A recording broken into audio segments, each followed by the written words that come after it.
Hello, and welcome to Timeless Tales with me, Ryan Conroy. Today I'll be sharing a tale about the Sundance Kid. One of the most infamous outlaws of the Wild West had a start in life right on the streets of Phoenixville and Montclair. And while many people did not consider him to be much of a dangerous man, his stories are now legendary. During his time, he would be one of the most wanted people in the country. Harry Alonzo Longabaugh, who would be better known as the Sundance Kid, was born in 1867 at 122 Jacob Street in Montclair to his parents Josiah and Annie Place, who was the youngest of their 5 children. He hung out and played as a young boy along the Schuylkill Canal at Lock 60, up from where his uncle owned a dock where he ran his distribution business.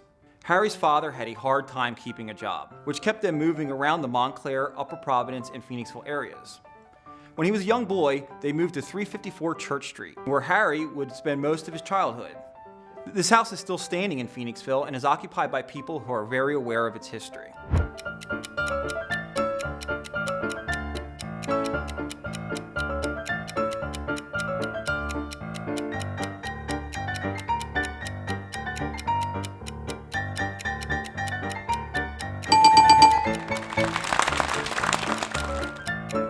One of his favorite places seemed to be the Young Men's Literary Union, which was once located on the 2nd floor of the building on the corner of Bridge and Main Street, which is now occupied by Philly Fade's barbershop.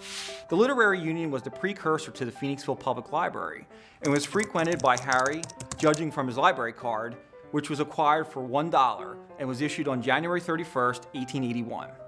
Stories of the new Wild West were now circulating, and this intrigued young Harry to the point where he was checking out books on the subject. In 1901, the Wild Bunch was split up over plans to move to South America. Butch Cassidy, Sundance, and his new wife, Etta Place, would soon be on their way. Etta was using the alias of Place, which was Sundance's mother's maiden name. Before they headed to Argentina, they would make some stops. One was in New York City for a shopping spree and to have their now famous photo taken, but Sundance wanted his family to meet his new wife.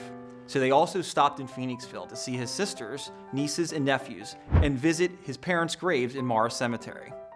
What else they did specifically while they were in Phoenixville may never be known, but it's cool to know that one of the most famous Wild West cowboys had his beginnings in Phoenixville, did not forget where he came from, and made one last visit before his journey.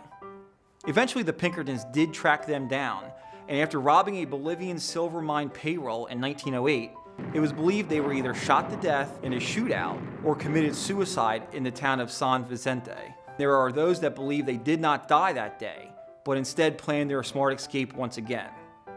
There have been forensics done on bodies found at the site, but they did not match Sundance. Did they eventually wind up back in Phoenixville? Is he buried in Morris Cemetery with an unmarked grave? Who knows?